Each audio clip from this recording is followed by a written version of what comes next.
মেধা, একাগ্রতা আর অদম্য ইচ্ছাশক্তি থাকলে কোনো কিছুই যে অপ্রতিরোধ্য নয় তারই জীবন্ত প্রমাণ ১১ বছরের সোলাইমান ইসলাম।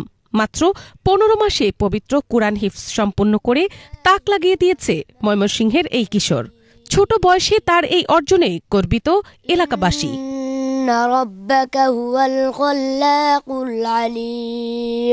ময়মনসিংহের নান্দাইল উপজেলার চণ্ডীপাশা ইউনিয়নের নিজ পানাইল গ্রামের সন্তান সোলাইমান ইসলাম স্থানীয় জামিয়াতুল লুৎফর রহমান আল ইসলামিয়া মাদ্রাসার শিক্ষার্থী।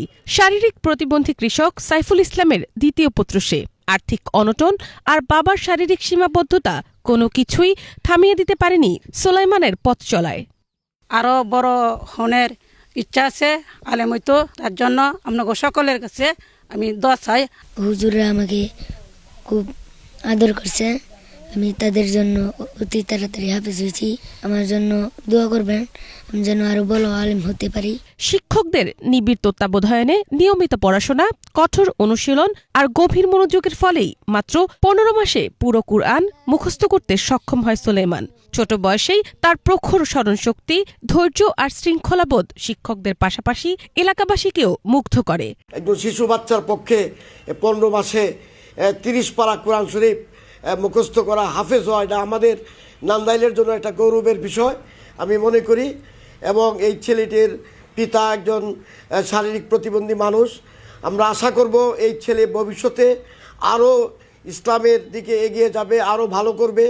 দেশ বিদেশের বিভিন্ন প্রতিযোগিতায় তাই সে অংশগ্রহণ করে নান্দাইল তথা ময়মনসিংহ বাংলাদেশের গৌরব বয়ে আনবে। ছেলের এই সাফল্যে আবেগে আপ্লুত বাবা সাইফুল ইসলাম। তিনি বলেন, অভাব অনটনের মধ্যেও ছেলেকে দ্বীনি শিক্ষায় এগিয়ে নিতে সর্বোচ্চ চেষ্টা করে যাচ্ছেন। সোলাইমানের উজ্জ্বল ভবিষ্যতের জন্য সবার কাছে দোয়া চান তিনি। অল্প দিনে কিছু হাফেজ হয়ে গেছে, আল্লাহ দিলে মানুষের খেজমত করবো, আল্লাহর রাস্তায় চলবো। সকলের কাছে দোয়া চাই, আরো বড় হইতে পারে, মৌলানা হইতে পারে। এলাকাবাসী বলছে, সোলাইমান অত্যন্ত মেধাবী ও একাগ্র একজন শিক্ষার্থী। নিয়মিত ক্লাসে অংশগ্রহণ ও পূর্ণ আত্মনিয়োগেই তার এই সাফল্য।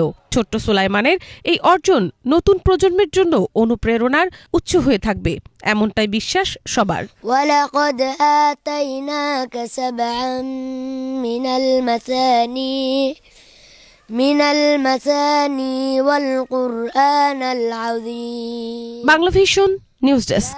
তামুদ্দান্না আইনাইকা ইলা মা মাত্তা'না বিহি আজওয়াজাম